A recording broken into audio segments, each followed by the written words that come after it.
Don't drink that, Maya whispered, her voice crisp with urgency, delivered not in English, but in perfect Italian. Marcus Langston froze, the rim of the crystal glass brushing his bottom lip. His fingers, once steady, trembled slightly as he slowly lowered the glass to the side table. His eyes snapped to Maya, and for the briefest moment, confusion overtook the usual calm confidence of a man who had built one of the most powerful cybersecurity empires in America. Italian? From her? Maya, barely 25, was a housemaid. Hired just 4 months ago, quiet, punctual, polite. But Italian fluency? That didn't fit. It didn't fit at all. What did you just say? He barked, his voice louder than intended. Several guests turned their heads, startled. The music from the string quartet paused just a beat too long. I said, Maya began, her voice shaky now, don't drink that. I believe it's been tampered with. Marcus's face flushed. Are you out of your mind? He hissed, stepping closer. You're a maid. This is a $10,000 bottle of whiskey. You don't give me orders. I'm sorry, sir, she stammered, her hands trembling. I just thought. You thought what? He thundered. That you could interrupt me in front of senators and foreign investors because you watch too many spy shows? The accusation hung in the air. Guests were watching now, pretending not to, but definitely watching. Maya's breath came faster, but she stood her ground. I have proof, she said, fumbling with her phone. Please, just look. Marcus hesitated, nostrils flaring, but something in her voice, not the words, but the steadiness beneath the fear made him pause. He reached for the phone. On the screen, grainy footage from the kitchen hallway, taken moments earlier. It showed a man in a bartender's uniform slipping a small object into his palm before preparing Marcus's signature drink. A silver ring of light from the surveillance camera briefly reflected off the vial as he tilted it toward the bottle. This story moved you even a little? Hit the like button to show your support for Maya's courage. And hey, let us know in the comments where you're watching from. You never know, someone just down the street might be watching too. And don't forget to subscribe for more powerful stories that remind us of the strength we all carry inside. Marcus stared, his jaw tight. The room around him blurred slightly. Then he looked up and caught a glimpse. There, near the service door, half concealed behind a heavy velvet curtain, stood a woman in an oversized trench coat and wide-brimmed hat. Her posture was too rigid for a guest. Her movements too calculated. She wasn't mingling, she was watching, hiding. Darren, Marcus growled, waving his security chief over. What is it? Darren said, his voice low. Marcus nodded toward the curtain. There, behind the door. Move now. But when Darren reached the spot, the woman was gone. Only the faint smell of lavender lingered in the air. Marcus turned back to Maya, who stood pale and shaking but still met his gaze. Where did you learn Italian? He asked sharply. My grandmother was from Florence, she said softly. She raised me. For a long moment, Marcus said nothing. He picked up the untouched glass, studied the amber liquid inside, and set it back down without drinking. The music resumed. The guests went back to their conversations. But Marcus Langston's world had just shifted and the maid who wasn't supposed to matter had just saved his life. The door slammed shut behind them as Marcus stormed into his study, Darren close on his heels, Maya trailing behind like a shadow hesitant to step too close to the fire. The ornate chandelier above them gave off a soft golden light, but the warmth was lost in the sharp tension thickening the air. Marcus paced like a man walking along the edge of a cliff. His steps were heavy, his brow furrowed so deeply it looked carved in stone. The decanter of whiskey still trembled on the sideboard of his memory, untouched but no longer innocent. Do you understand what this means? Marcus barked, spinning around to face Maya. If you're wrong, if that video was a misunderstanding, this entire evening could implode. Maya swallowed hard. I know what I saw, and I know what I heard. And who the hell was that woman? Marcus demanded, pointing toward the hallway where the shadowed figure had disappeared. She wasn't on the guest list. I don't know, Maya said, her voice still soft but steady. But she was watching you the entire night, like she was waiting. Marcus turned to Darren. I want every camera feed pulled right now. All angles, entrance, kitchen, bar. And send someone to sweep the back exits now. Darren nodded and disappeared into the hall. already tapping on his earpiece. Marcus turned back to Maya. He studied her for a long moment, like someone inspecting an encrypted file he couldn't crack. "I underestimated you," he said finally, his voice quieter. "That won't happen again." Maya didn't smile. "I didn't do it to impress you." "No," he admitted. "You did it because you saw something I didn't.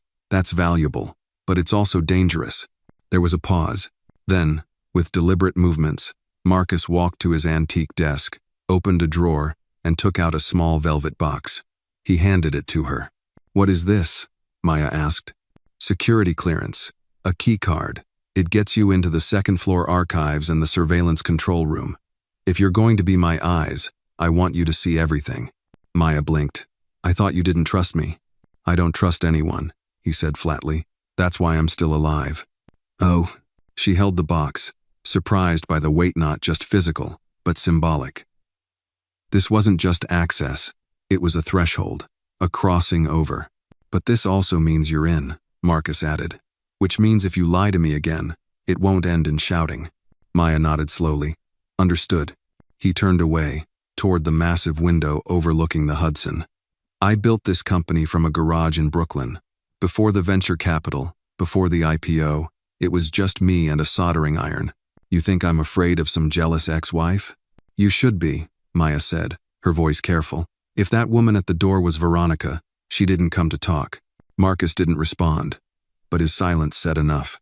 Downstairs, the party began to unravel. Guests whispered, noticing the host's absence.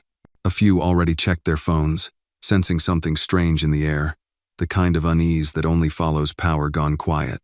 Maya lingered in the study, her fingers brushing the edge of a framed photo on the bookshelf. Marcus and Veronica, in happier days, taken in Rome. She recognized the plaza behind them, Piazza Navona. Her grandmother had once taken her there to feed pigeons and buy roasted chestnuts. That day felt like another life now. Her thoughts were interrupted by Darren's voice over the intercom. "Sir, we've got something."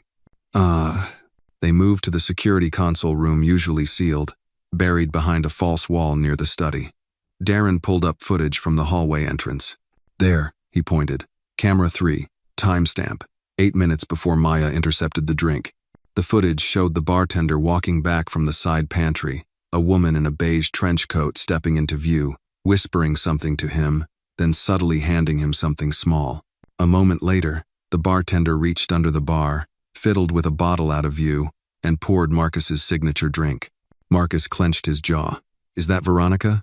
The footage zoomed in. The woman wore oversized sunglasses and a scarf, obscuring most of her face. But her posture, the slight limp, it was familiar. Maya leaned in. "She's older now, but that's her, same gait. She used to favor her right hip, sciatic nerve damage, remember?" Marcus grunted, not ready to admit recognition. "Pull up the rear exit cameras. Did she leave?" "Working on it," Darren said, switching feeds. "Looks like she ducked out the staff corridor. No face shot." "So she knew the layout," Maya said, thinking aloud. "She knew where to hide, where the cameras wouldn't see her. This wasn't impulsive." Marcus stood still, like a lion trying to decide whether to hunt or retreat. Then, suddenly, he turned to Maya. "How do I know you're not part of this?" Maya didn't flinch. "Because if I were, you'd be dead already." Silence stretched between them. Then Marcus let out a dry laugh. "That's the most honest thing anyone said to me in years." The next morning came gray and quiet, with the smell of rain in the air. Marcus canceled the meetings scheduled with Beijing, canceled the press appearance at Bloomberg, and called a lockdown on all external communications. At 10:43 a.m., the bartender was found in his apartment unconscious, a needle still in his arm. Heroin, a staged overdose. He never used, Darren reported grimly. His girlfriend said he hated needles. Marcus listened silently, his fingers steepled beneath his chin. "It's starting," he murmured. "She's not just trying to kill me, she's cleaning house." Maya stepped forward. "Then we find out what she's after." "You think it's revenge?" Marcus asked. "After all these years?" "Maybe not revenge," Maya replied. "Maybe it's something she never got, something you owe her." Marcus looked up sharply. "I owe no one. Everyone owes someone," Maya said. "Even you." "A pause. Get me a copy of every board meeting minute from the year before she left," Marcus said. and everything she accessed from her old admin terminal. Darren nodded and left the room. Maya stood quietly for a moment. And if she's not alone? If she's working with someone on the inside? Marcus looked at her, eyes colder than before. Then we flushed them out, one by one. He turned to his desk drawer again, opened a deeper compartment, and pulled out another envelope. Red seal, confidential. It bore a label in his own handwriting. Contingency B. He handed it to Maya. This is your second envelope, he said. Don't open it unless I disappear. Maya stared at it. What happens if you do? Marcus's eyes darkened. Then everything we thought was buried won't be anymore. She tucked it into her jacket, the weight of it pressing against her ribs like a second heart. And somewhere across the city, in a hotel room under a false name, a woman with a soft limp watched the news on mute. Her fingers traced a photo in her hand, an old wedding photo torn cleanly in two. She smiled. The game had just begun. Marcus Langston was not a man easily shaken, but the image of the woman lurking near the velvet curtain clung to his thoughts like wet ash. It wasn't just that she'd slipped through security unseen. It was how deliberate her presence had felt. As if she knew every camera angle, every blind spot, every weakness in a house designed to offer none. The study door clicked shut behind them. Marcus threw off his tuxedo jacket and dropped into the leather chair behind his desk, fingers steepled, eyes dark. Maya stood a few feet away, still clutching the phone with the footage. She hadn't spoken since they left the ballroom. Her heart pounded in her chest, but her expression remained fixed, determined. "Who are you?" Marcus finally asked, his tone low and steady. "I'm your maid," she said calmly, "and someone just tried to poison you." "That's not what I meant." He leaned forward. Fluent Italian, security awareness, instinct under pressure. "You were raised by your grandmother," you said. "That doesn't explain the rest." Maya inhaled slowly, choosing her words. "I was enrolled in an exchange program in Florence when I was 16. After high school, I got a scholarship to Columbia, studied linguistics and international relations. I took this job because I needed money to help my mother, not because I failed a background check." Marcus's expression didn't soften. "Why here? Why me?" She looked him straight in the eye. "Because even the rich need someone to dust their secrets." He couldn't help the small twitch of a smile. It vanished quickly. He stood and walked toward the window, gazing out at the dark stretch of the Hudson River. "I built Langston systems to be untouchable," he said. "Private servers, encrypted vaults, data security that can outsmart half the governments on this planet. But you're telling me someone walked into my home and tried to kill me with a $20 bottle trick." "They knew you'd be off guard," Maya said. "The party, the guests, you'd drink out of habit." Marcus turned back, his jaw tightening. "You're suggesting Veronica orchestrated this, that she got a stranger inside with poison, that she planned it all from Palm Beach." "I'm saying you shouldn't underestimate her," Maya replied. "And you already know that. That's why you gave me the envelope." Marcus walked to the wall and pressed a discreet panel. A hidden door slid open, revealing a monitor wall with access to live security feeds and archives. Darren was already there, scrolling through time-stamped footage. "Find the woman by the curtain," Marcus said without preamble. "Already on it," Darren replied. "Camera 7 caught her briefly when she left the main hall. Facial recognition is running now." Maya leaned in as the footage replayed. The woman moved with intention, almost too slowly, like someone performing a role. Her face remained turned from the camera, her scarf adjusted carefully to hide her jawline. "She knew the layout," Maya murmured. "She knew where the cameras couldn't reach." Marcus folded his arms. "That means she's been here before."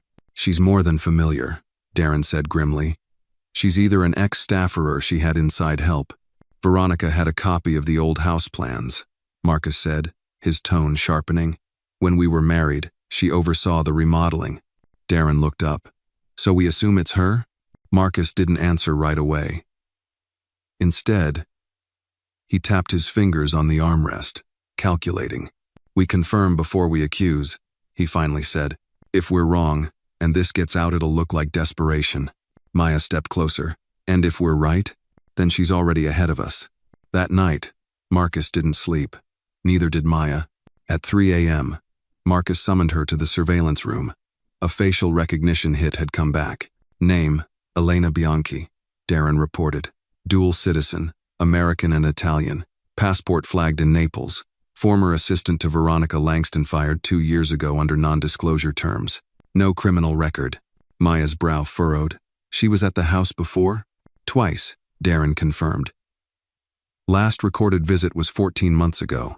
Veronica brought her as a consultant during a foundation gala. Marcus narrowed his eyes. If she's involved, she's not acting alone. Someone had to let her in. They reviewed the guest list. 68 confirmed attendees, most of them handpicked by Marcus's PR team. But as they combed through the names, one stood out. Julian Carr. Maya's stomach dropped. Julian? He's your head of acquisitions. He's also Veronica's cousin, Marcus said flatly. The pieces began clicking into place. A half hour later, Marcus called Julian's cell, straight to voicemail. By morning, Julian's condo in Tribeca was empty. Gone. Marcus poured himself a new glass of whiskey, but this time from a sealed bottle he opened himself. She's not trying to kill me, he said quietly. She's trying to unravel me. Maya tilted her head. How? By creating doubt. In my staff. In my board. In me. What's the best way to destroy someone who's paranoid? Make them question everything, Maya answered. He nodded. Exactly. And if Julian planted something inside our financials, if he's been leaking information, we need a full internal sweep, Maya said. Emails, calls, physical access logs, everything since the acquisition deals last quarter. Marcus picked up his landline and called his CFO. Cancel the Zurich meeting. Lock down all third-party accounts. And find me every file Julian Carr touched in the last 6 months. Then he looked at Maya. You're not just a maid anymore. You're my internal eyes now. Maya didn't flinch. Then we start with the paper trail. By the end of the day, they had unearthed 2 encrypted emails sent from Julian's corporate laptop, flagged to a private server registered in Albania, and a second, sent 1 hour after the party, containing a single document attachment, a board resolution draft proposing the early removal of Marcus Langston as CEO. Maya stared at the screen, jaw tight. He's trying to trigger a no-confidence vote. Marcus exhaled sharply, eyes closed. He's setting the dominoes. They were being attacked from inside. He looked at Maya. We don't have days to react. We have hours. I need access to the finance records, she said. Private meetings, off-ledger accounts, anything that hasn't been audited yet. You'll have it, Marcus said, but be ready. The people behind this, they're not amateurs. Maya's gaze was steady. Neither am I. That night, Maya returned to her modest apartment in Harlem. As she locked the door behind her, she noticed something unusual. A plain white envelope slid halfway under her doormat. She picked it up carefully. No name, no return address. Inside was a single photograph. Marcus, seated in his study. Her, standing behind him. And in the corner of the frame barely visible was the reflection of a woman in a scarf watching them through the glass. On the back, one sentence was scrawled in elegant handwriting. You're already part of this. Maya's hands trembled, and for the first time since this began, she realized this wasn't just Marcus's game anymore. She was on the board too. The photo weighed heavy in Maya's hand, more than paper ever should. Her apartment was still and dim, the only light a faint glow from the lamp beside the kitchen table. Outside, the Harlem streets whispered their usual late-night lullabies, distant sirens, the hum of traffic, the occasional shout, but none of it penetrated the cold that settled in her bones. She studied the photograph again, her standing behind Marcus in his study. A shot that could have only been taken from outside the house, through the high window overlooking the west garden. And there, in the reflection, that same woman's scarf drawn tight, features obscured, but watching. Who had taken this? And more importantly, when? The handwriting on the back made her stomach twist. You're already part of this. It wasn't a threat, it was a reminder. She was on the board now, and someone wanted her to remember that every move had consequences. The next morning, Maya arrived at the Langston estate earlier than usual. Marcus was already in the library, reading through a bound financial report with a grim expression. The fire was lit, his suit was dark, pressed, but there was something disheveled in his posture, like a man sitting inside a crumbling fortress, still pretending he commanded the gates.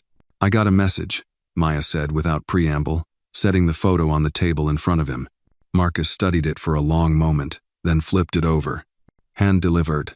Yes, under my door. No name, no camera, no one seen in the building. He didn't speak for several seconds. Then he looked up at her. They're watching you now. That's what this is. I know, Maya said quietly. But they've made one mistake.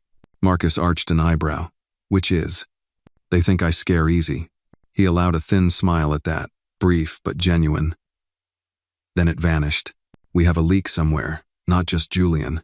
This photo proves someone else has access, proximity, planning. We need to clean house. Ugh. They're not just leaking, Maya said. They're listening, watching, planning each move to get you off balance. Darren entered just then, tablet in hand. We found the IP source of Julian's last data transfer. It's routed through 3 servers, Berlin, Dubai, and finally Bucharest. The final hop used an encrypted VPN traced to a warehouse in Queens. Marcus stood immediately. Queens? Abandoned property. Belongs to a shell company that Veronica helped incorporate back in 2014. Real estate holding. Inactive for years until last week. Marcus turned to Maya. We're going. You're bringing me? You're already in it, he said simply. They arrived in Queens under a cloudy sky, the kind that promised rain but refused to deliver. The warehouse was nondescript, boarded windows and rusted doors, surrounded by chain-link fencing. Marcus had Darren disable the outer cameras before they even approached. Inside, the place reeked of dust and damp concrete. But amid the decay, there were signs of recent activity footprints in the dust, coffee cups, a laptop dock without the laptop. Maya swept the area carefully. No signs of forced entry. Whoever was here had keys, access. Darren knelt near a power box, checking the wiring. Someone was using this place as a drop, temporary relay for files. Probably encrypted flash, transfer sold school, hard to trace. Marcus turned in a slow circle. Veronica always liked chess metaphors. She used to say, control the board, don't chase the pieces. This place isn't the attack, it's the distraction. Maya's eyes scanned the walls. Her gaze landed on a bulletin board nailed above a folding table. A single photo was pinned there. It was Marcus, from a year ago, shaking hands with Senator Griggs at a charity gala. A red X was marked over the senator's face. Who's he? Maya asked. Old ally. More bark than bite. But he blocked a cybersecurity bill last month, one that would have benefited Langston Systems. Maya frowned. Are we sure this is about you personally? What if this is bigger? Bigger than killing me? Marcus asked. Yes, she said. What if your death is just the first domino? What if the plan is to make your company fall and bring the political support around it down too? Darren stiffened. That would mean coordinated attack, layers, government, corporate, personnel. It would mean war, Marcus finished, and we're already behind. That night, Maya pored through old news articles, public filings, tax records. She traced Elena Bianchi's digital footprint and found a series of travel records tied to a corporate credit cardone registered to a Luxembourg account. That same account had made 3 wire transfers to Julian Carr's personal account in the past 6 months. The pattern was becoming clear. Elena was the messenger. Julian was the insider. Veronica was the strategist. And behind them, something larger, something unnamed was pulling strings. At 2:12 am, Maya's phone buzzed. Unknown number. 1-word text. Run. She stared at it, then heard it, the soft shuffle outside her apartment window. Maya moved fast. She grabbed the go-bag she'd kept under her bed, an old habit from her days shadowing diplomats as a student researcher overseas. She slipped out the back stairwell, adrenaline firing through her limbs. From the alley, she watched as 2 figures approached her apartment door. One held a crowbar, the other held what looked like a signal jammer. They weren't there to steal. They were there to silence. She vanished into the night. By sunrise, she was at Marcus's house. Her clothes damp, her hands scraped, but her voice steady. They know who I am, she said as soon as he opened the door. They came for me. Marcus didn't ask for proof. He only stepped aside and let her in. You still think you're just a maid? He asked. Maya didn't answer. She didn't have to. They were both at war now, and the first move had been made. The Langston estate was unusually quiet that morning. as if the house itself sensed the tension building within its walls. Marcus stood in the great room near the fireplace, dressed in dark slacks and a plain navy sweater, the elegance of his usual tailored armor replaced with something more utilitarian. He watched Maya sip coffee from a porcelain cup, her hands still slightly trembling, the thin red scratches on her wrists a stark reminder that danger was no longer abstract. "They came to kill you," he said. "It wasn't a question." "They didn't knock," Maya replied, her voice dry. "I didn't wait to see what they had in mind." Marcus nodded slowly, hands behind his back. "We'll have to relocate you." "No," Maya said. "They expect that. If I disappear, we lose eyes on whatever they're planning next. I'm staying." He turned to face her. "You're not trained for this." "I've survived worse," she said. "And if I leave now, they win. They want fear. I won't give it to them." Marcus studied her with that same cold precision he used when reviewing million-dollar contracts. She held his gaze. Finally, he looked away. "Very well," he said. "But from this moment on, you're not just helping. You're part of the core." Maya nodded. "So what's our next move?" Marcus gestured toward the dining table, where Darren had spread out a digital schematic of Langston Systems headquarters. "We believe Julian embedded a backdoor into our internal data exchange during the last acquisition cycle. Maya, we need to access his archived login credentials, see where they lead. Darren is coordinating with cybersecurity. You'll assist." Maya sat down beside the screen. Darren didn't say much. He still didn't fully trust her, but he no longer underestimated her. That was progress. As they scrolled through the metadata trails, a cluster of log entries caught Maya's eye. "Here," she said, pointing. 2 weeks before the gala, Julian accessed an internal subdirectory marked VRS. That's not part of the standard archives. Marcus stepped closer. That's Veronica's initials. She had a private dev environment back when she consulted for the board. "Why would Julian be accessing her files?" Darren asked. "To replicate them," Maya said, "or to reinitialize dormant scripts." They pulled up the logs. Inside the subdirectory, a fragment of code blinked at them. It was labeled Chimera, VR-SAN experimental AI protocol Veronica had developed, and Marcus had shelved. It was meant to predict market reactions to security threats, but it had been deemed too unstable for deployment. Marcus's expression darkened. "If she's reactivated Chimera, she's planning a financial strike." "How?" Darren asked. "By simulating a breach," Marcus said. "A fake hack that looks real enough to trigger stock collapse, investor panic, media backlash. Chimera could craft a narrative faster than we can disprove it." Maya leaned back. "They're not trying to kill you anymore, Marcus. They're trying to erase you. Henoted. Total wipeout. Reputation. Company. Legacy." Darren turned to Maya. "You've worked with foreign systems. Can Chimera be controlled once it's active?" Maya shook her head. "Not unless you have root access. And from these logs, it looks like Julian cloned the environment. He may have already handed it off to an offshore server." Marcus clenched his fists. "Then we go to the source." You mean Veronica?" Maya asked. "Yes," he said.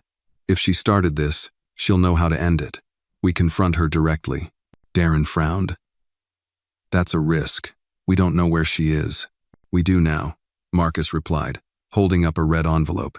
"This arrived this morning." He opened it. Inside was a handwritten note. In Veronica's unmistakable cursive, "Meet me where we ended. Noon. No one else." Below the message was a set of GPS coordinates. Marcus handed the card to Maya. "It's the vineyard," she said. "The one in upstate New York.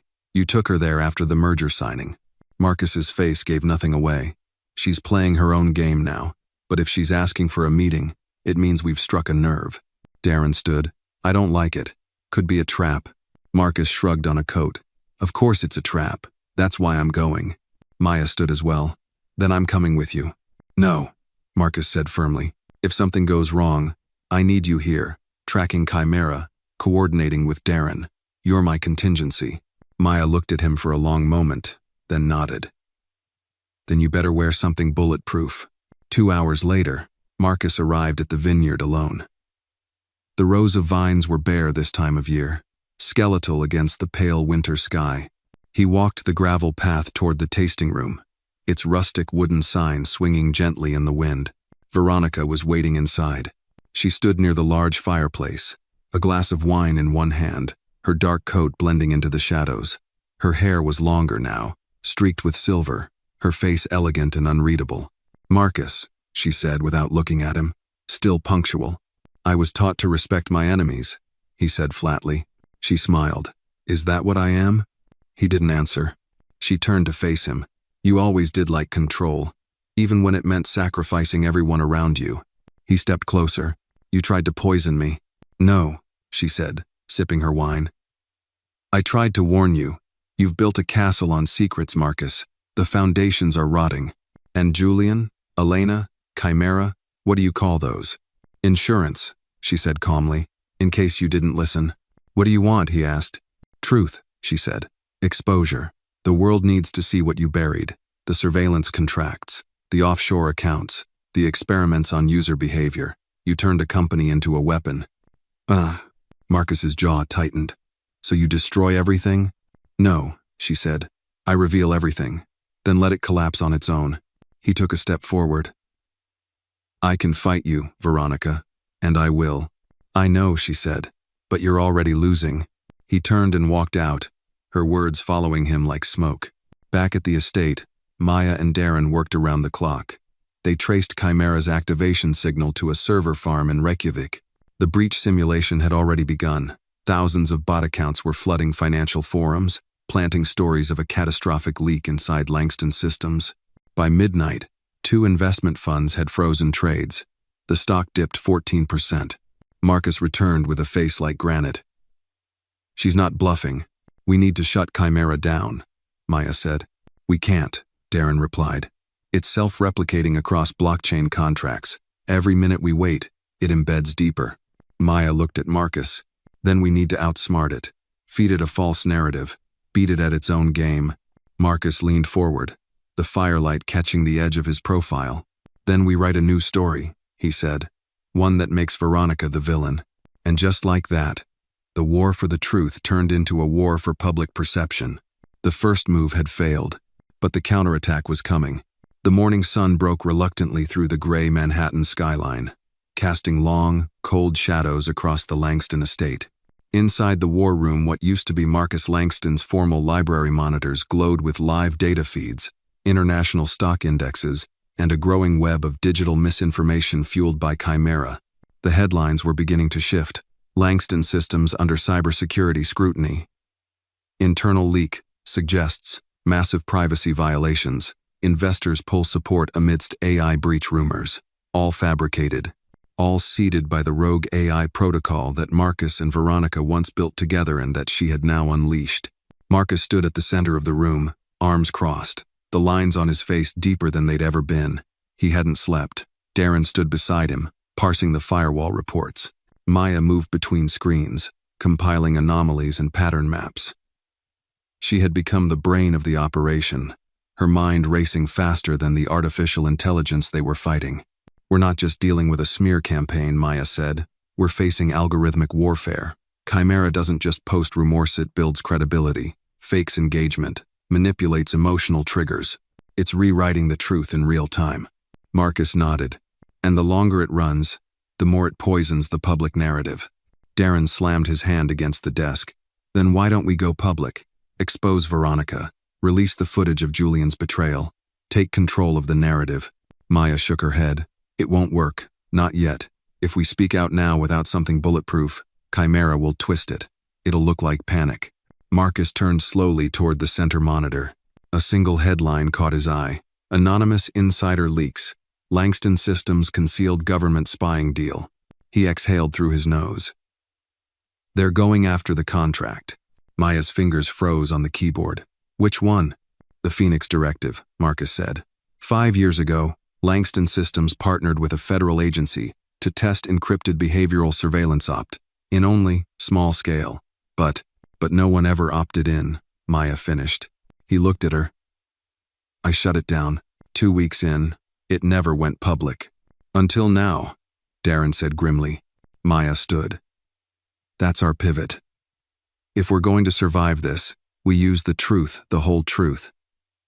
Preempt the leak with full transparency. Own it before they weaponize it. Marcus hesitated. That contract is classified. If I break silence, I'm exposing more than my company. I'm implicating the government. Maya's eyes didn't waver. Then do it right. Frame it as regret, as reform. If you tell the world the truth and offer a plan to fix it, you become the whistleblower, not the villain. He didn't speak, but his jaw tightened. He looked out the window at the skyline, the empire he'd built, now trembling under the weight of his past.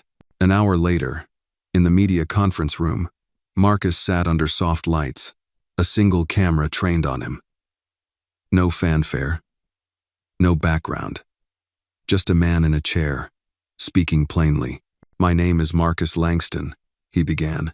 I built Langston Systems to protect people, but 5 years ago, I approved a program that went too far. It was called the Phoenix Directive. His voice was steady, measured. He detailed the contract, the testing, the decision to terminate it, and the mistake of burying the record instead of owning it. He didn't flinch. He didn't deflect. When it ended, the footage was immediately uploaded across verified news outlets, with metadata and internal memos released alongside it. Within hours, the online tide began to shift. Comments poured in. I don't trust corporations, but at least he admitted it. He came clean. That's more than most. So the ex-wife is the one who leaked it? Why now? By noon, the damage had been contained. Chimera adapted, but slower this time, uncertain how to spin truth so willingly offered. The AI had been designed to exploit silence, not candor. Still, it wasn't over. Later that day, a private intelligence contact called Darren. We've picked up chatter, the voice said over encrypted signal. Elena Bianchi is in New York. She met with an operative tied to a shadow lobbying firm, codename Candlepoint. Maya's eyes narrowed. That's who's funding this. They specialize in corporate collapses, the voice said. Short, cell manipulation, blackmail, narrative warfare. If Veronica brought them in, this is bigger than revenge. Marcus stood. Then we take the fight to them. He looked to Maya. You said once you worked with diplomats. Did you ever work with counterintelligence? I wasn't cleared for field ops, she said, but I learned how to follow shadows. Good, he said, because we need a ghost. That night, Maya went undercover. She slipped into a networking gala held by a think tank with known ties to Candlepoint. With her background in languages and high society etiquette, she moved unnoticed, blending in among consultants and data engineers. She wore a navy cocktail dress, carried a forged badge, and listened more than she spoke. An hour in, she heard the name Veronica Langston spoken softly at a table near the back. A man with a sharp British accent, gray at the temples, said, she wants the board shaken before the end of the quarter. Leverage internal chaos. Break Langston's vote of confidence. The woman beside him laughed lightly. And then what? She replaces him. With Julian, if he resurfaces. Or someone more. Compliant. Maya turned slightly, phone in hand, recording the exchange. And the AI? The woman asked. Still active. Still feeding doubt. One more push and the stock collapses. The British man sipped his drink. Tomorrow morning, we leak the false arrest warrant. Fraud, bribery, whatever looks worst. That'll finish him. Maya's pulse spiked. She left quietly, then raced back to Marcus. We have a name, she said. Candlepoint. And we have their plan. Marcus listened carefully. They're going to use the justice system now. Discredit me legally. We need to discredit them first, Maya said. And we need to do it tonight. They launched the second strike. Marcus's media team, backed by legal analysts and Darren's cyber unit, prepared a dossier on Candlepoint's known tactics. Old cases, paid witnesses, falsified reports. Maya's audio was embedded in the release, confirming active manipulation of financial systems to influence public companies. At 3 a.m., the expose went live. Shadow firms and the corporate coup, how truth is being bought and sold. By sunrise, Candlepoint's name was trending on every major outlet. Congressional members called for an inquiry. Journalists dug deeper. And Veronica? She disappeared. Her last known contact pinged a server in Geneva. The trail went cold. But Marcus didn't celebrate. Not yet. That afternoon, he stood with Maya on the balcony of his estate. The city sprawled before them, The chaos now paused but not silenced. "You saved me," he said. Maya shook her head. "You saved yourself. I just helped you see how." He nodded, then handed her a small envelope. "Open it." Inside was a formal document. Special Advisor to the Executive Board, Crisis Intelligence Division. "You want me to stay?" she asked. "I want you to lead," Marcus said. "And I want you to teach me what I forgethou to see people, not just numbers." She smiled quietly. "Then let's rebuild, but this time, without the shadows." The war had not ended, but the enemy had been named, and the first truth had won. The days that followed the Candlepoint expose brought a calm that felt almost alien within the walls of the Langston estate. Headlines reported investigations into offshore corporate influence. Congressional hearings were scheduled, and the stock stabilized, but that calm masked a simmering threat neither Marcus nor Maya could ignore. Morning light filtered into the great room as Marcus entered, polished cup of black coffee in hand. Maya was already at the digital command center, reviewing security logs. Papers and tablets lay scattered, evidence of a war still unfolding. The tagline blinking on the main monitor. Alert, unauthorized access attempt. Internal server, 2:47 a.m. Marcus studied her profile. "You barely sleep." Maya didn't reply. She didn't need to. Her eyes were haunted, tired from nights spent chasing shadows, piecing together fragments of digital breadcrumbs. But this morning, she was the picture of controlled focus. He moved to stand beside her. "What happened?" "Someone tried to break into our internal server anonymized VPN, but trace shows exit nodes from Singapore and Estonia." He frowned. "Leftovers from Chimera?" "Maybe," Maya replied. "Or someone trying to reset everything. If they have Candlepoint's help, they're not giving up." "I can't identify an IP, but the attack pattern matches the step before the Phoenix directive leak." Marcus nodded. He planted his coffee, leaned forward. "We can't just react. We have to disrupt." Maya glanced at him. "A step ahead?" "Exactly."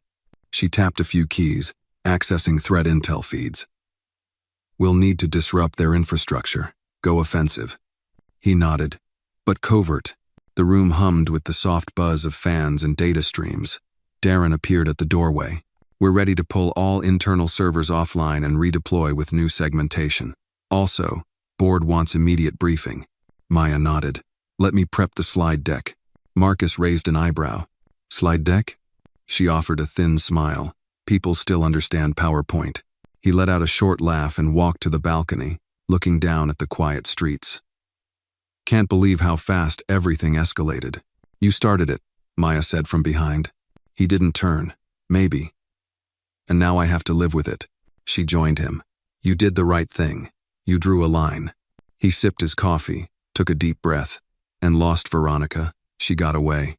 Maya's voice softened. It was never about winning her. It was about protecting this. He nodded and looked out again. "Then let's protect it." Later that morning, the boardroom was filled with tension. Executives sat around the long table, smartphones muted but attention sharp. Marcus, Maya, Darren, and the CFO formed a tight quartet at the head. Marcus began the meeting.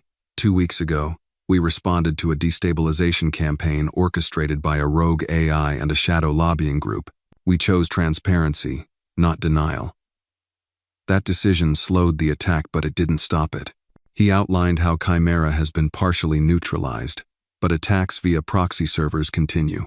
Maya presented snippets of recent intrusion logs and explained the offensive blocking plan, rerouting traffic, predictive AI filtering, preemptive false flags to confuse Candlepoint's network.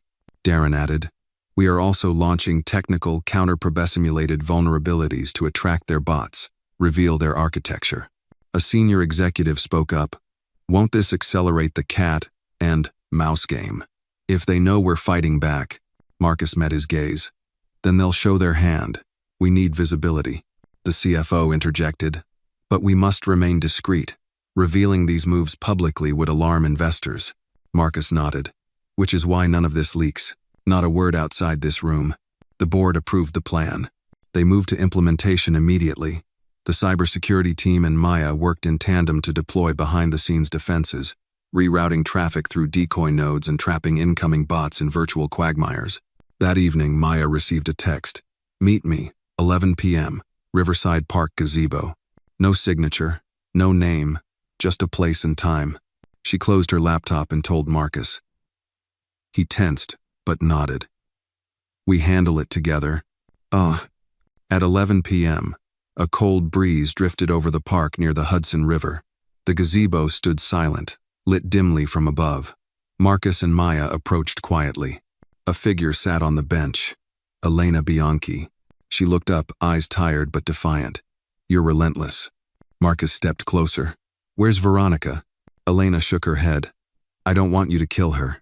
Marcus's jaw clenched. Then start talking. Elena exhaled. Veronica started this to expose you, not to kill you. But Candlepoint went too deep. Now they've turned her into a tool. Maya's voice was icy. Why risk your life for her? Elena's lower lip trembled. I never believed in revenge, but I believed in consequences. She told me the company had become dangerous. She wanted to reset the mission, not take it further. Marcus scanned her face. Where is she now?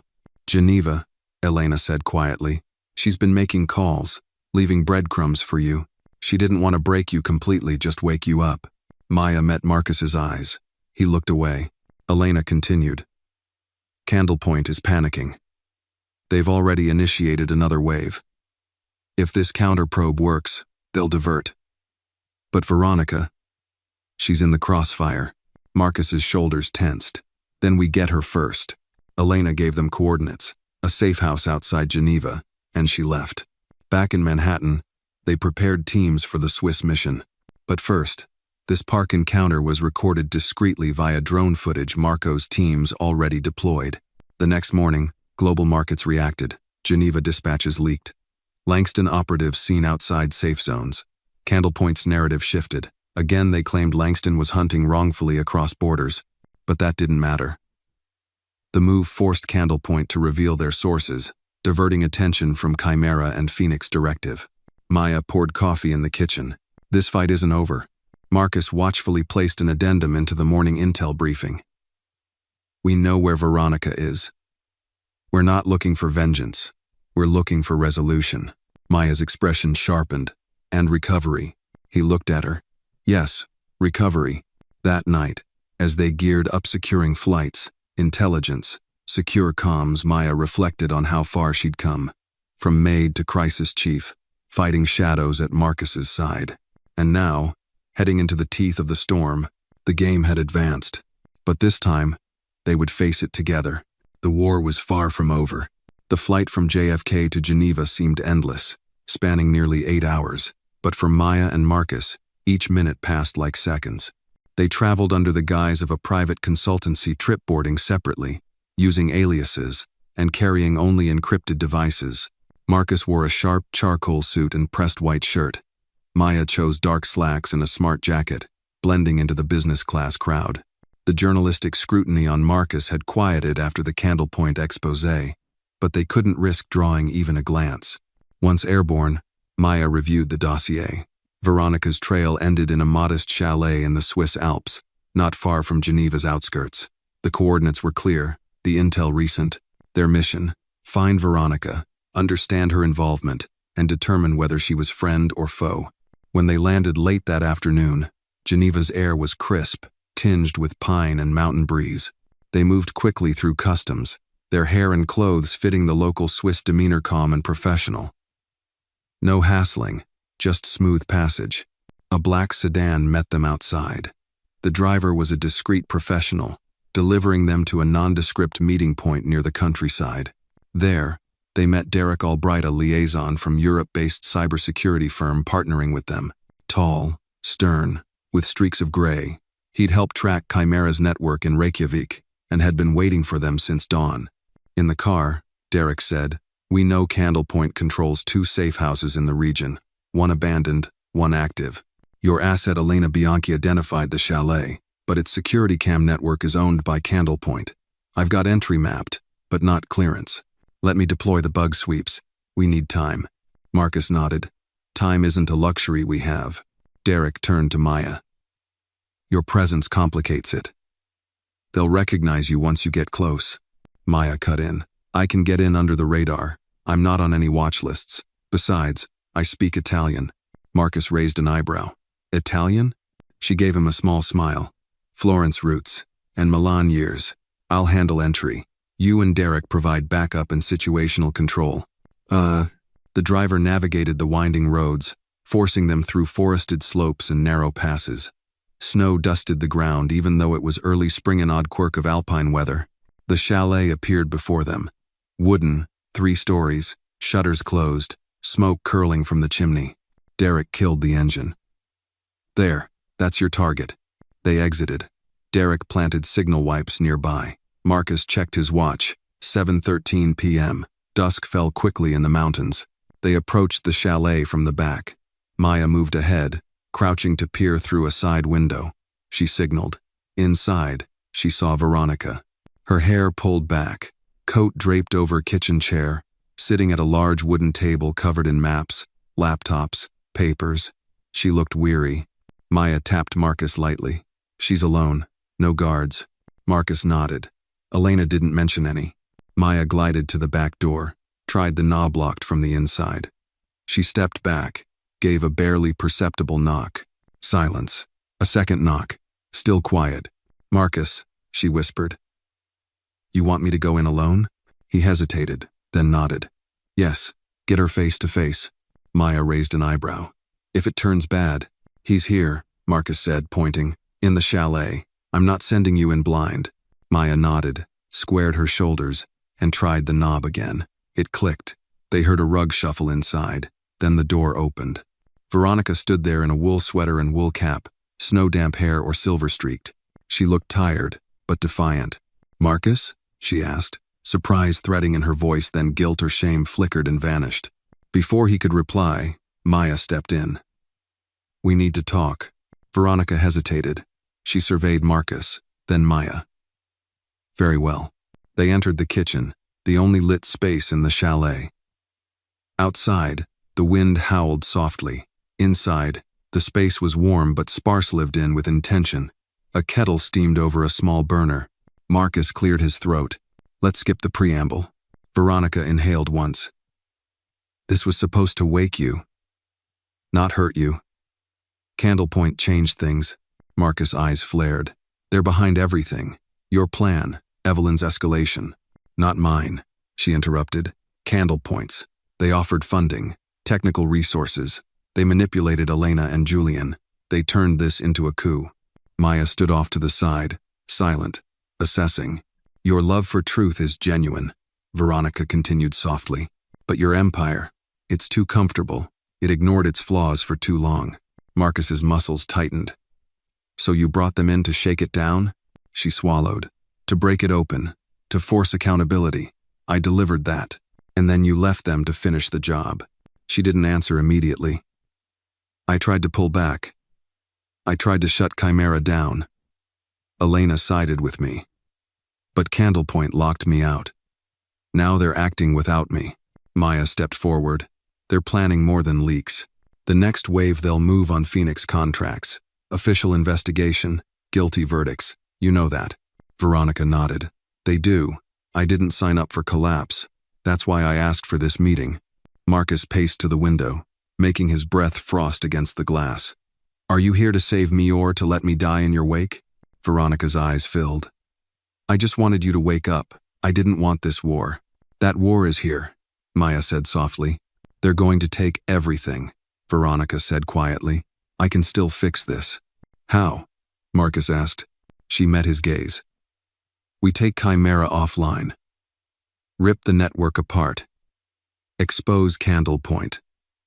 Show the world they're a corporate mercenary firm. Maya interjected. We've started that. The expose in the US is already gaining traction, but we lacked the final proof Candlepoint's involvement in this Swiss operation. Veronica reached under the table and pulled out a USB stick. They left trail. I hacked one server. This contains internal campaign files, meeting transcripts, email threads, transfer logs. Marcus took it, a tense beat. Why trust this now? Veronica's eyes glistened. Because I helped write them. And I'd rather die anonymous than see you destroyed. Silence filled the space. Outside, night had settled fully, snow standing in the trees like silent watchers. Maya flipped open her tablet. She connected it to the USB. "We'll verify this tonight." Marcus nodded at Veronica. "Stay here. No one betrays me again." Veronica swallowed. "Then let's finish it." They spread documents across the table. The chalet, once a quiet rural escape, became a bunker of urgency. Lines of code and screenshots glowed beneath the lamp. Candlepoint schematics, financial records, emails, reducing wallets to instructions. Trigger second wave. Blame Swiss regulators. Create international scandal. Maya played a voice transcript. A Candlepoint analyst discussing financial kill switches tied to leaked video of Langston compliance with Phoenix surveillance.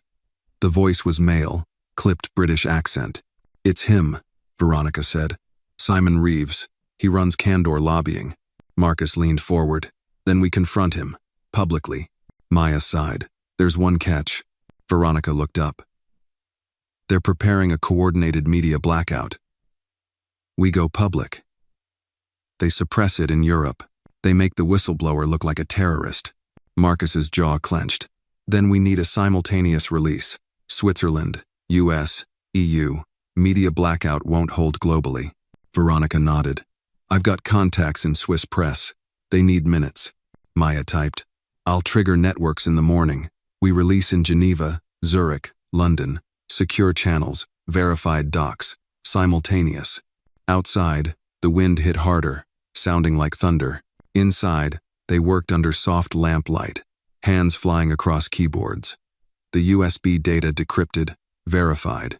Candlepoint's audio logs confirmed. The plan. Access Chander. Initiate no. Confidence leaks. Create narrative collapse. The team reorganized strategy. They would target Reeves and his partners with explosive leaks, timed with a press conference in Geneva. Marcus would appear live, with Maya and Veronica by his side, offering full transparency, releasing internal files, denouncing Candlepoint's mercenary tactics, exonerating his name. By 2 a.m., they had a finalized presentation suite, press release, file archive, and social media embargoes for coordinated release. Veronica paused at the chalet door before leaving. She looked weary, hopeful, regretful. "I can't come back to New York." Maya placed a hand on her arm. "Not yet, but this changes everything." Veronica gave a small nod. "Thank you for hearing me." She stepped into the snow, leaving Marcus and Maya inside the glow of their task. Dawn came quicker than expected. The chalet windows opened to pale morning light. Outside, snowflakes fell silently. Inside, the team gathered, faces hardened but resolute. "Let's end this," Marcus whispered. Maya pressed send. And at 8 a.m. Geneva time, the story exploded. The war had just taken its most decisive turn. They had crossed the Atlantic and returned with the truth. By 8 o'clock Geneva time, the press feeds lit up like a fireworks show. News outlets in London, Zurich, New York, and Sydney all carried the breaking headline, "Langston versus Candlepoint, the Swiss reveal." Within minutes, social media channels flooded with shared links, commentary, and server-gathered screenshots. The number #TruthAtDawn hashtag went viral. Every angle of the story, from the chalet confession to internal audio logs, was being dissected, debated, amplified. At the Geneva press conference, Marcus stood beside Maya at a sleek podium outside the Palais de Rumine. He wore a dark coat over his suit, breath visible in the crisp morning air. He cleared his throat, scanning the sea of reporters packed before him. Behind them, Veronica watched from the shadows protected by Marcus's Swiss counsel team, unseen by the cameras. "Good morning," he began, voice steady. "I stand here today not to deny wrongdoing, but to correct it. My company, Langston Systems, was infiltrated by a coordinated campaign engineered by Candlepoint and operated through Chimera, an AI I helped design but never meant to weaponize. Their goal: destabilize trust, seize power, and profit from chaos." He paused, allowing the silence to settle. Maya watched his profile, noticing the tension loosen just slightly. Lease, not relief. "In the past 48 hours, we have released internal communications, server logs, AI command sequences, and the names of those responsible. Today, I am calling for immediate international inquiry into Candlepoint's activities, and for Congress, the EU Parliament, and the Swiss Federal Office to join forces in ensuring private intelligence firms are bound by law and ethics. Reporters erupted. Questions rattled through the crowd, handfuls about Phoenix Directive, Chimera's current status, and, most pointedly, where is Veronica Langston? Marcus glanced at Maya. She nodded slightly, signaling the moment was near. He continued. Miss Langston's contributions to exposing this truth were essential. She remains beyond my reach at this time, but her message echoes across borders. Phones flashed. Veronica exhaled. The reporter's frenzy swelled. The operation had succeeded. Back in Geneva, behind closed doors, Marcus, Maya, and legal teams monitored the global reaction. The firestorm of investigative interest grew, with Candlepoint's assets frozen in several jurisdictions within 2 hours. Hedge funds retracted short positions. Meanwhile, Senator Griggs from New York publicly called for regulation on private lobbying networks. News from Switzerland arrived quickly. Candlepoint's Geneva safehouse was raided. Elena Bianchi was taken into protective custody. Simon Reeves, Candlepoint's CEO, was located but not yet in custody. His phone was ringing, meaningless buzz, everyone vanishing from his contact list. Maya leaned back in the conference room chair. We did it. Marcus nodded, but his smile never fully formed. Yes, but collateral damage remains. Maya looked at him. Veronica's safe. Elena's safe. Now the battle shifts to policy and legacy. He nodded again. And this is where we rebuild. That afternoon, in a private meeting with Geneva Council, Marcus signed testimony documents pledging cooperation and assistance. Maya reviewed the final transcripts, ensuring no legal anomalies remained. Veronica's federal counsel submitted letters of intent. Candlepoint's legal team countered with silent, strategic, but thin. But somewhere, amid the legal exchange, a hidden threat lurked. A message landed in Maya's secure inbox from an anonymous source. They have your mother. She froze. Later that evening, New York. The Langston estate stood silent. Inside, Marcus and Maya reviewed policy drafts for congressional aides and EU advisors. The press conference played in the background, reporters still speculating on who Veronica really is, how she would return, what would come next. Then Maya's phone buzzed again. Another message. They live in Harlem. Act or she dies. Her breath caught. Marcus noticed. What is it? She held up the phone. They threatened my mother. He stood, face set. This is beyond boardroom policy. Maya shut off her phone with trembling hands. We don't know who they are. They had been Candlepoint's alias specialist fixers wherever dirt needed burying. They had no loyalty except contract, which meant they could be anywhere, at any cost. Marcus's jaw clenched. We draw a map. Maya shook her head. I did that. Nothing yet. Then we go to the source. Geneva track Riley. Or they go after you in broad daylight. She stared at him. We can't send 8 private security teams after shadow mercenaries globally. Then we go deeper, Marcus said. We hit them with leaks, the kind that expose not just Candlepoint, but every contractor that works with them. Maya leaned forward. We'll need congressional backing. Press iterations. Simultaneous leak Swiss dossier tonight. U.S. Senator statement tomorrow. He nodded. Make it happen. At dawn the next day, journalists across global networks reported on Candlepoint's mercenary network exposed, from Geneva to Harlem. Records, memos, contracts surfaced, naming enforcers working for hiresome links, tying to known fixer agencies with dark histories. They named continents. They named companies. One name landed closest to Maya's heart. Wires LLC, registered in Pennsylvania. Front company, last listed address, Crown Heights, Brooklyn. Her mother lived there. Maya's phone rang. It was her mother's landline. She answered, voice tight. Mom, are you okay? Sweetheart, is that you? Her mother's voice trembled. They came last night. I locked the door. They left a message. Your daughter is next unless he steps down. They said they won't harm me. Maya closed her eyes, breathing deep. Mom, listen, you stay inside. Call no one but me. I'll protect you. I'm scared, her mother said softly. Maya swallowed hard. I know, Mom, but you're not alone. She ended the call, turning to Marcus. It's real. He nodded. They scare through you. That's their tactic. Maya clenched her fists. They underestimate what we're capable of. He studied her, admiration behind his eyes. Then we give them a lesson. That afternoon, Langston Systems launched a global subpoena. Wires LLC, Candlepoint's Ghost Enforcers, and Front Networks. Congressional panels convened. Legal teams moved. At the same time, the company's cybersecurity division enacted blocking measures on assets linked to Wires LLC servers. Their digital image dissolved. Media drove. International oversight commenced. Maya flew to Brooklyn under deep cover, accompanied by 2 covert agents.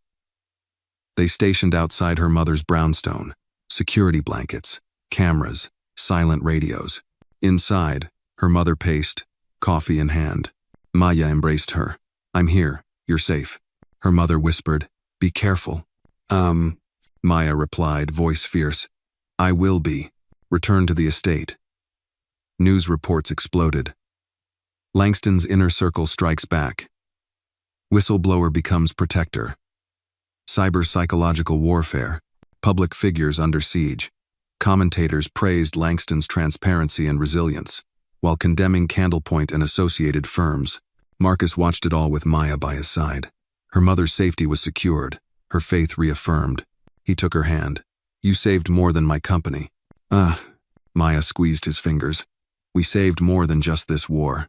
They stood together, real allies forged in adversity. In a final shooting scene for the chapter, candles flickered in the Harlem brownstone.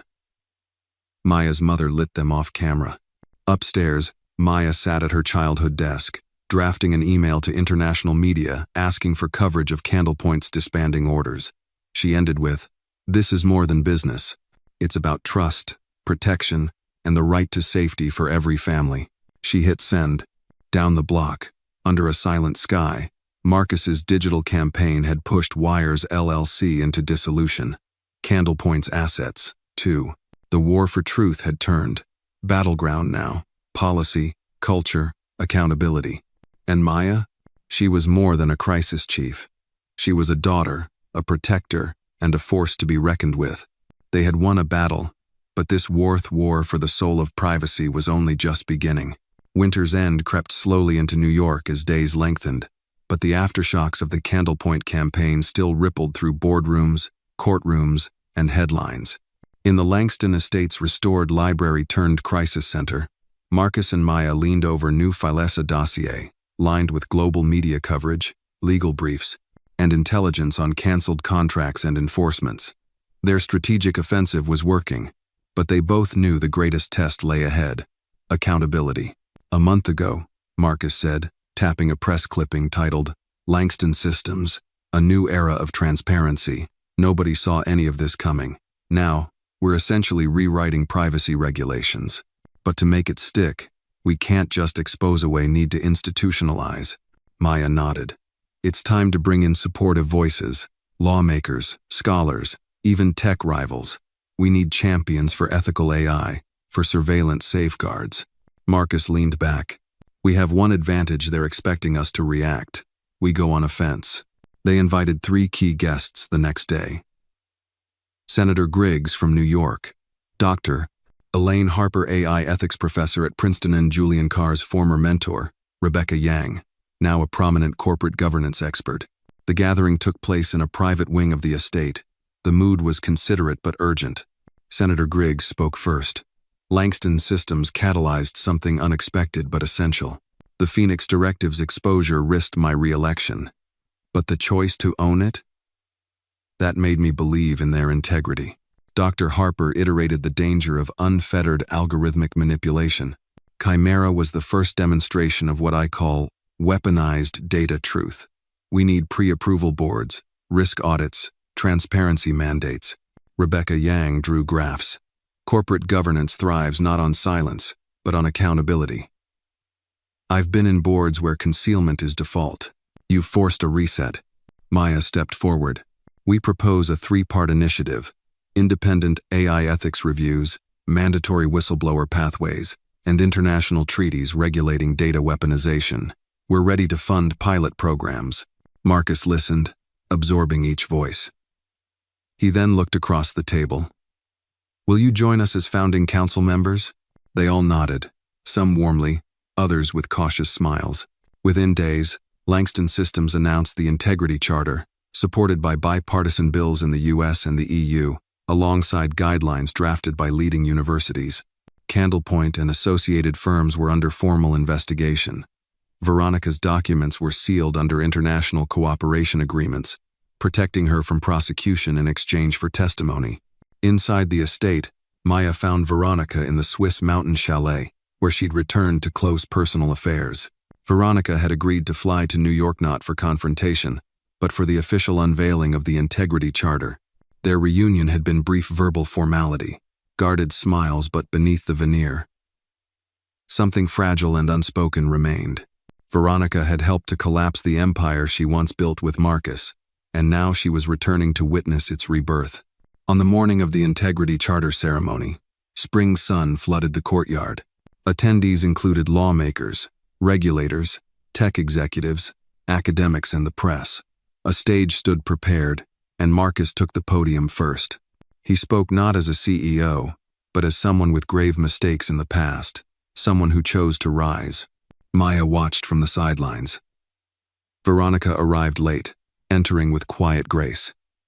Their eyes met briefly. Maya sensed emotion, Styringa, mixture of relief, regret, hope. After Marcus, Maya spoke. She shared her journey from housemaid to crisis leader, her brush with threats and violence, her drive to protect lives beyond corporate value. She finished, voice steady. Accountability isn't weakness, it's strength. The crowd responded with applause. Veronica stepped forward, unannounced. She addressed the audience softly. I left because I feared the empire was built on the wrong foundations. I returned because we can build it anew. She handed Marcus the final signed document. But amid the applause, Marcus spotted Julian Karras, former Acquisitions head, watching from the back row. Julian had been convicted for insider conspiracy and sentenced in absentia, but had returned quietly under immunity to testify. Their eyes locked. Marcus nodded. Julian dropped his gaze. Recognition, remorse, acceptance. That night, as the crowd dispersed, candlelight illuminated the estate's courtyard tables. Guests sipped wine and toasted the new pledge for transparency. Maya slipped away from the bustle to the balcony, where Marcus joined her. Below them, Gregory Griggs and Dr. Harper were deep in conversation. Marcus handed Maya a glass. To beginnings. She raised her glass. To trust regained. He looked at her earnestly. I can't go back to the man hiding behind walls. Because of you and because of what we started today, I know I won't. Maya nodded, tears glimmering in the light. We don't go back. We go forward. They toasted. The city skyline spread beyond them, a symbol of power harnessed responsibly. Later, as guests emptied, Maya headed inside. She paused by the library door. Veronica was there, quietly packing her coat. Good night, Veronica said softly. Thank you, Maya replied, for everything. Veronica paused. Then, placing an envelope on the mantel, she said, for your mother. Maya took it. Inside was a check, enough to secure her mother's future, plus a note. You deserve safety, financially and in peace. Maya looked up. Veronica nodded and faded into the night air. In the quiet library, Marcus and Maya sat side by side. The fire had burned low. He placed a folder before Maya. Blueprints for a Global Foundation, Integrity International. You'll lead it, he said. Maya opened it, eyes on the plans, then up at him. Together? He smiled softly. Together.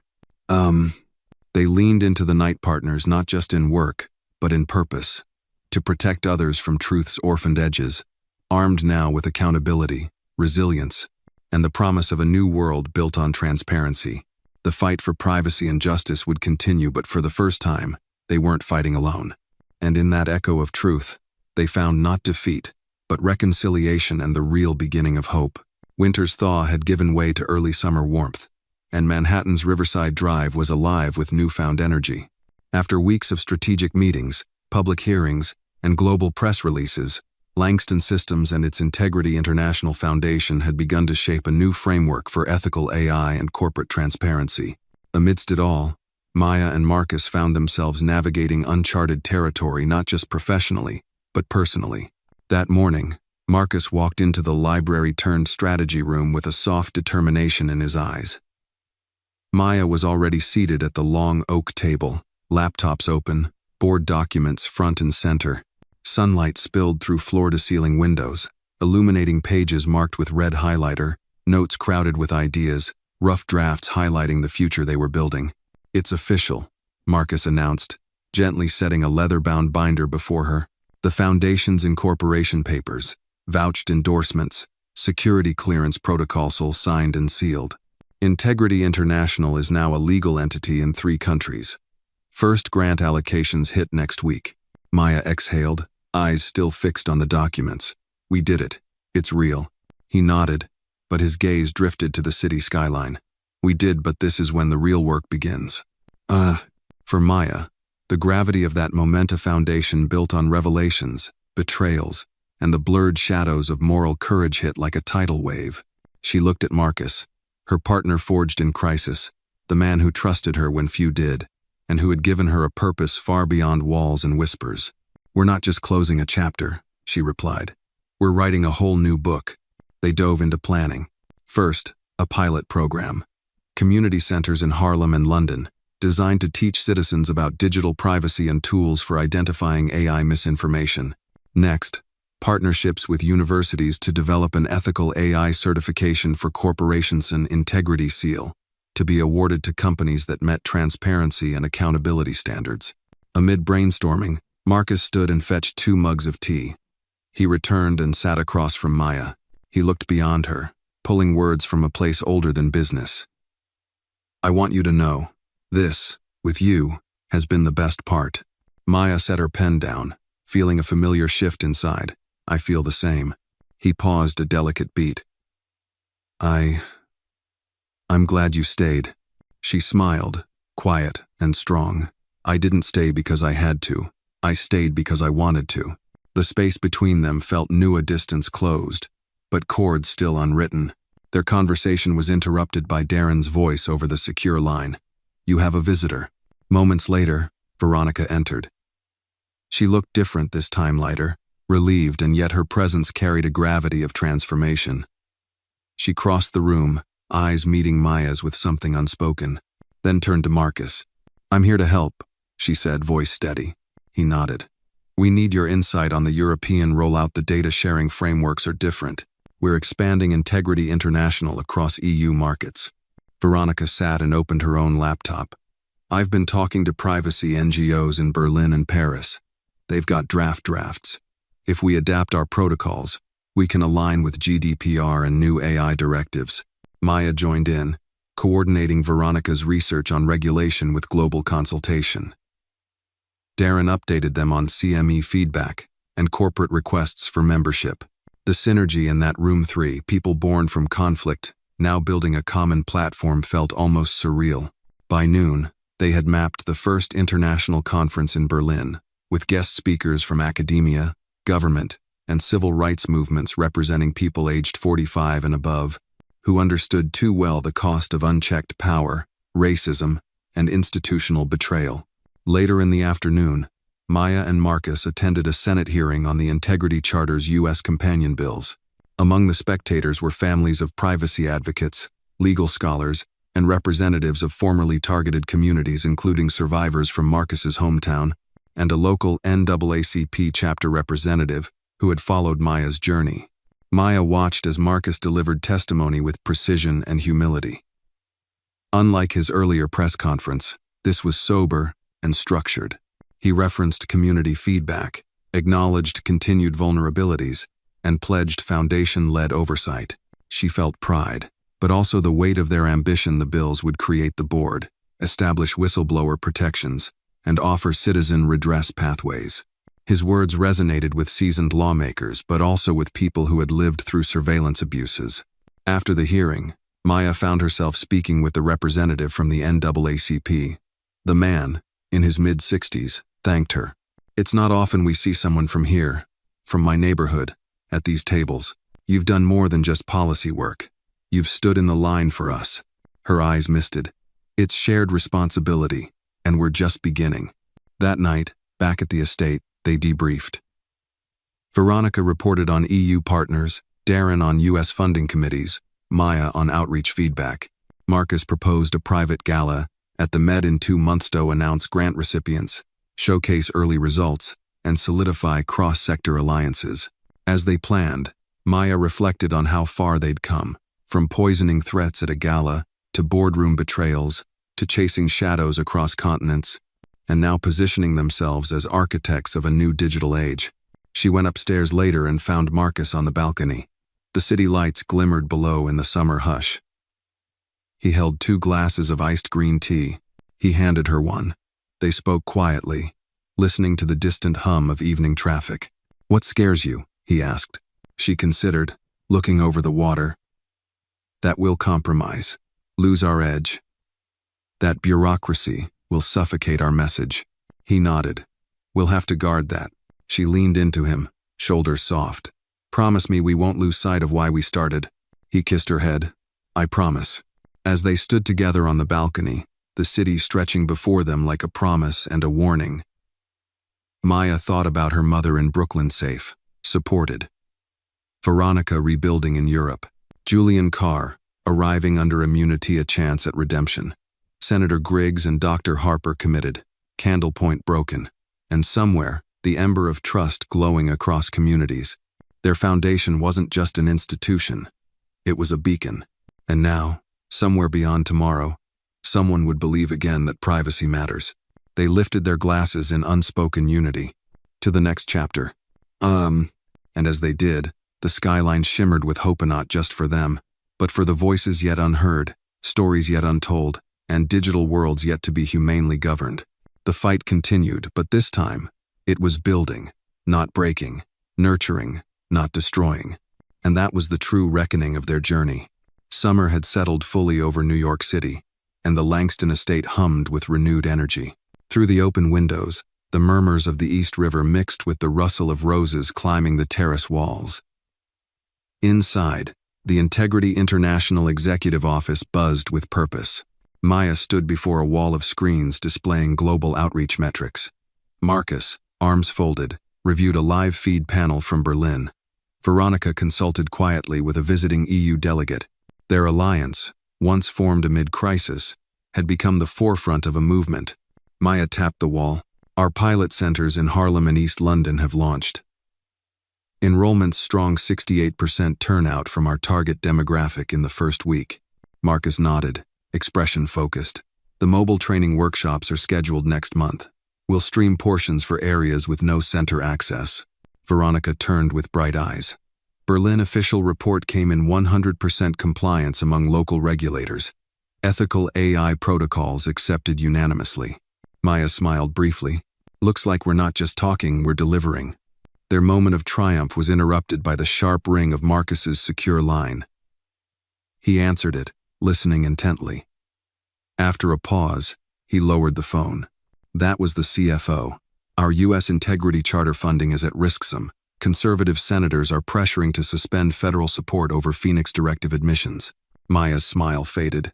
"They're weaponizing us again." Marcus stared at her. "They know the public wants transparency.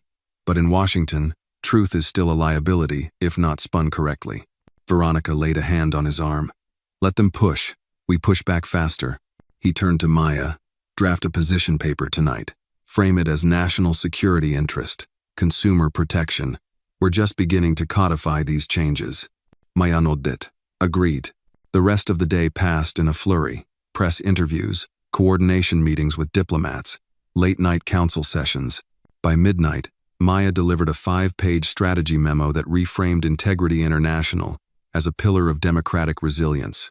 Wearing fatigue yet determination, she left the study, heading toward the terrace. Marcus followed. She gazed upward at the stars above Riverside Drive. He stood beside her, eyes soft. "You're carrying the burden of this movement." She looked at him, strength equal to his. "You gave me the tools." He hesitated, then sighed. I have a call tomorrow with Senator Griggs and Chairman Davis. We need your presence. Her throat tightened. I'll be there. They shared a moment of closeness, the night air tempered two souls forged through crisis now linked in destiny. The next morning, they joined an online roundtable with lawmakers in D.C. Maya presented her policy brief. Veronica answered EU regulatory clarifications, and Marcus advocated for a bipartisan oversight board linking government and private sector. The Senate hearing streamed live citizens' tweets flooded the feed, praising the initiative. When the roundtable ended, Maya exhaled hard. Her phone chime brought uneasy news. Harlem Center alert. Protest group mobilizing. She opened the report. A local activist group claimed Integrity International was pushing Silicon Valley narratives that undermined African American autonomy. They demanded indigenous leadership and questioned corporate motives. Maya grimaced.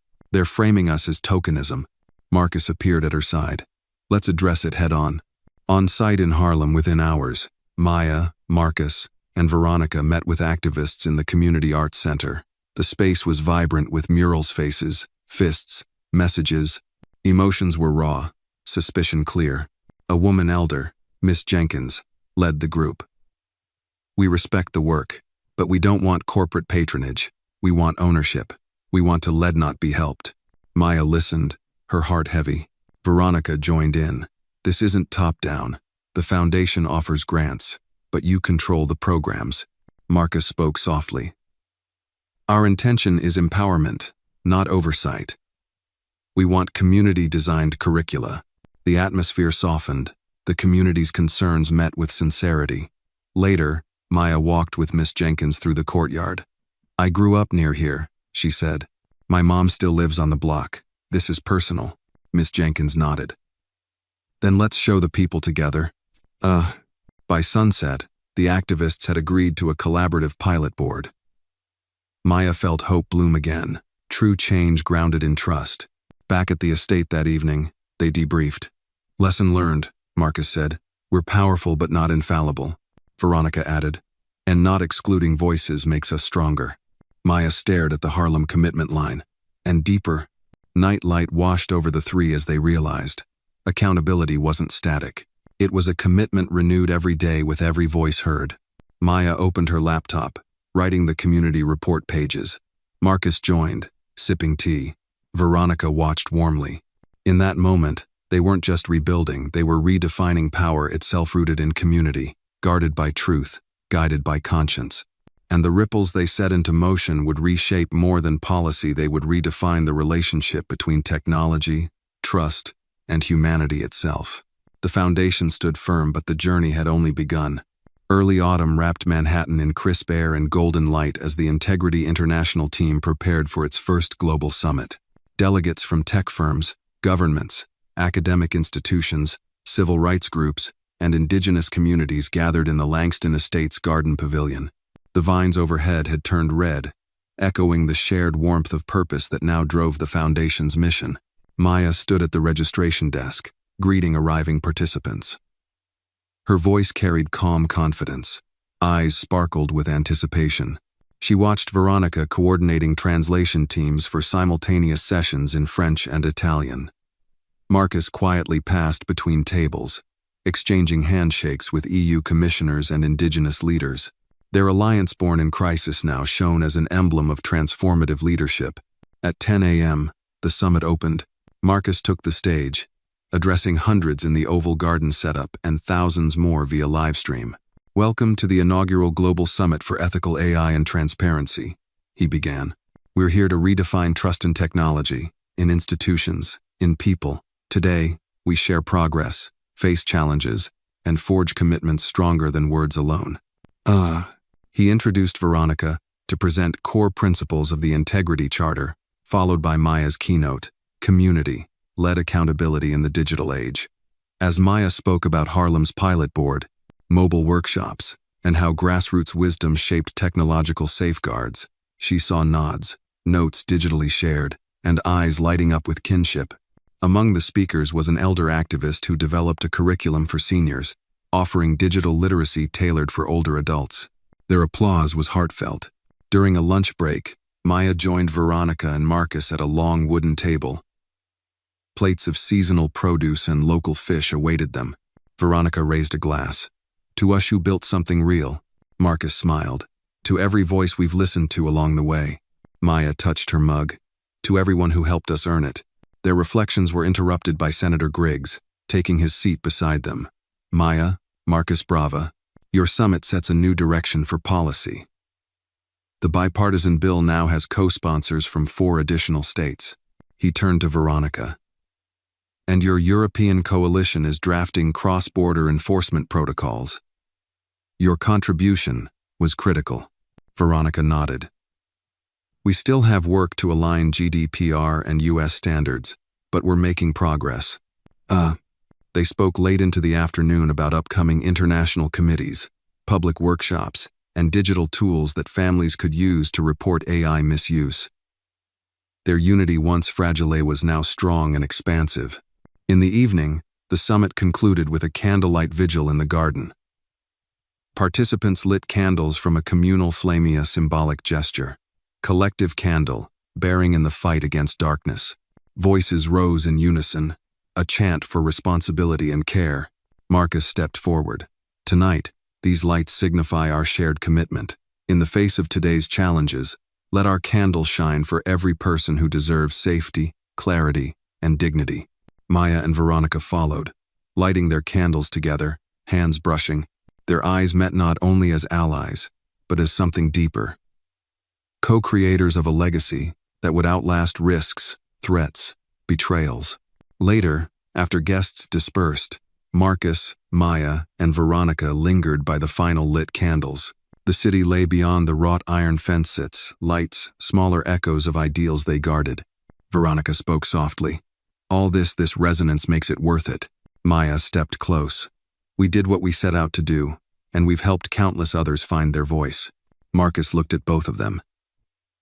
You turned chaos into purpose. This was never just about saving a company. It's about changing the world. The 3 stood together as the first summit came to a close. There were smiles, tears, perhaps promises unspoken but also awareness. Their work would continue, horizons would widen, challenges would grow. Before parting for the night, Marcus handed Maya a small, wrapped box. She unfastened it and found a simple silver pin engraved with the Integrity International logo. You wear it, he said. Not because you need it, but because you earned it. Maya placed it on her lapel. Veronica and Marcus shared a glance and a quiet moment of fulfillment. The next morning, Maya returned to Harlem. She visited the community center, watching elders laugh as they learned video call basics. Children proudly showed parents how to spot misinformation via mobile apps. Maya's mother greeted her with fresh coffee and wide smile. You look tired, she said, but you look happy. Maya hugged her mother. We're on our way, Mom. We're making a difference. Months later, newspapers and journals carried stories of volunteer groups adopting Integrity International's curriculum in Southeast Asia and South America. Universities launched scholarships in Maya's name. Tech conferences invited Veronica as a thought leader. Marcus received an honorary award for corporate responsibility. He cheekily remarked was less complicated to build than Langston systems. Yet, amid accolades, Day 1 of the foundation remained etched in their hearts not as a memory, but as a guiding North Star. Maya looked at sunflowers planted in the estate's courtyard that spring planted in honor of lost voices. She read the message engraved on the commemorative plaque. We light candles not because we fear darkness, but because we believe in light. They had rebuilt trust brick by brick, heart by heart. Their legacy was not in revenue or power, but in real lives safeguarded. Conversations started, principles renewed. Maya stepped back inside where Marcus awaited. He offered her his arm. She took it. They walked through the garden, ribbons of sunset fading into night, voices of future summits humming in the breeze. Together, they carried a new world into being, and as the last light faded, the promise of dawn remained. The story teaches us that true integrity is not inherited through power or wealth, but forged through courage, accountability, and the willingness to confront injustice even when it comes from within. It reminds us that healing begins with truth, that unity is born from listening, and that the quiet acts of standing up for what's right can ripple outward, transforming not just systems but hearts. In a world overwhelmed by noise and deception, the greatest legacy we can leave is one built on transparency, compassion, and the unwavering belief that justice belongs to everyone.